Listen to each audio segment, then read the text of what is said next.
আপুনি যেতিয়া অনলাইন যোগে আবেদন কৰিছিলে সম্পূৰ্ণ ডিটেইলছখিনি ভৰোৱাৰ পিছত আপুনি সাবমিট কৰিছিলে সাবমিট কৰাৰ পিছত আপোনাৰ সন্মুখত এনেধৰণৰ এটা ৰিসিপ্ট ওলাই পৰিছিলে সেই ৰিসিপ্টখন যদি আপোনাৰ হাতত আছে তেতিয়া হলে আপুনি স্ট্যাটাসটো চেক কৰিব পাৰে হয় কেনেদৰে আপুনি স্ট্যাটাসটো চেক কৰিব হেতু আপোনাক সম্পূৰ্ণকৈ দেখুৱাই দিম আৰু যদি আপোনাৰ স্ট্যাটাসটো সম্পূৰ্ণকৈ এপ্ৰুভ হৈ গৈছে তেতিয়া হলে আপুনি লাভ কৰিব সৰকাৰি লেট্ৰিনৰ পইচা আৰু যদি আপোনাৰ স্ট্যাটাসটো এপ্ৰুভ হোৱা নাই তেতিয়া হলে আপুনি সৰকাৰি লেট্ৰিনৰ পইচা পোৱা নাই বহুতৰে ইতিমধ্যে সৰকাৰি লেট্ৰিনৰ পইচা সোমাই গৈছে আপোনাৰো সোমাব পাৰে গতিকে আপুনি স্ট্যাটাসটো আগতীয়াকৈ চেক কৰি পিছত আপুনি কাৰ্যালয়ত যোগাযোগ কৰিব লাগিব কেনেকৈ চেক কৰিব স্ট্যাটাসটো সম্পূৰ্ণকৈ আপোনাক দেখুৱাই আছো আপোনাৰ হাতত যদি ৰিসিপ্টখন আছে তেতিয়া হলে আপুনি হিগ্ৰি চেক কৰক হয় প্ৰথমতে আপুনি যাব লাগিব আপোনাৰ যেটো পোৰ্টেল আছিল আপুনি যেতিয়া অনলাইন যোগে আবেদন কৰিছিল সেই পোৰ্টেলতে আপুনি যাব লাগিব যোৱাৰ পিছত আপুনি চাব যদি আপুনি এনে চেক কৰিব পৰা নাই তেতিয়া হলে আপোনাক সম্পূৰ্ণকৈ পোৰ্টেলটো দেখুৱাই দিছো আপোনাৰ স্বচ্ছ ভাৰত মিছন আপুনি সাৰ্চ কৰাৰ লগে লগে এনেধৰণৰ এটা ইন্টাৰফেস খোল খাব আৰু আপুনি ইয়াত তলফালে স্ক্ৰল ডাউন কৰাৰ লগে লগে ইয়াত চাব এপ্লিকেশন ফৰ্ম ফৰ ISSL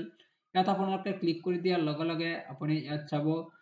আপোনাৰ সিটিজেন ৰেজিষ্ট্ৰেচন আপুনি সম্পূৰ্ণ কোনটো মোবাইল দি আপুনি ৰেজিষ্ট্ৰেচন কৰিছিল সেই নম্বৰটো আপুনি ইয়াত এন্টাৰ কৰিব লাগিব আৰু এটা OTP যাব আপোনাৰ সন্মুখত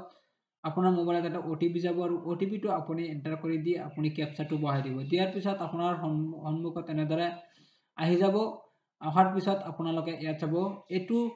আইডি দি আপোনালোকে কিমান কেইটা আপোনালোকে ৰেজিষ্ট্ৰেচন কৰিছিল সম্পূৰ্ণকৈ ইয়াত দেখা পাব আৰু ইয়াৰ পিছত আপোনালোকে 3 ডটত ক্লিক কৰাৰ লগে লগে আপুনি ইয়াত চাব নিউ এপ্লিকেশন আৰু বিও এপ্লিকেশন আপুনি ইয়াত বিও এপ্লিকেশনত ক্লিক কৰি দিব ক্লিক কৰাৰ লগে লগে চাব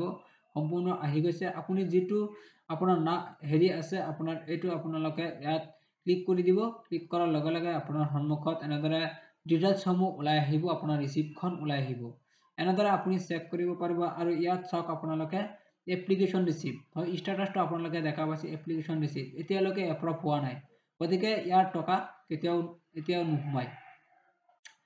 স্ট্যাটাসটো আপোনালোকে ভালকে চাই লব যে স্ট্যাটাসটো যদি এপ্ৰুভ হৈ যায় তেতিয়া হলে আপোনালোকে টকা পাব আৰু যদি স্ট্যাটাসটো ৰিসিভ হৈ আছে বা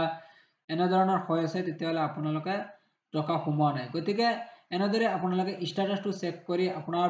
সৰকাৰি লেট্ৰিনৰ পইচা সোমাইছে না নাই আপুনি চেক কৰিব পাৰিব আৰু আপোনাৰ যদি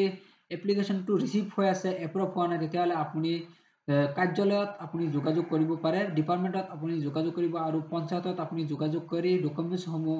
আপুনি জমা দি আকৌ আপোনালোকে ভেৰিফাই কৰাই লব পাৰে তে বন্ধুসকল এনেদৰে আপোনালোকে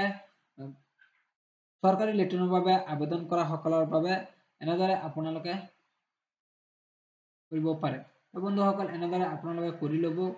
কৰাৰ পিছত আপোনালোকৰ সৰকাৰি যদি আপুনি উপযুক্ত হয় তেতিয়া হলে আপুনি লাভ কৰিব সৰকাৰি লেট্ৰিনৰ পইচা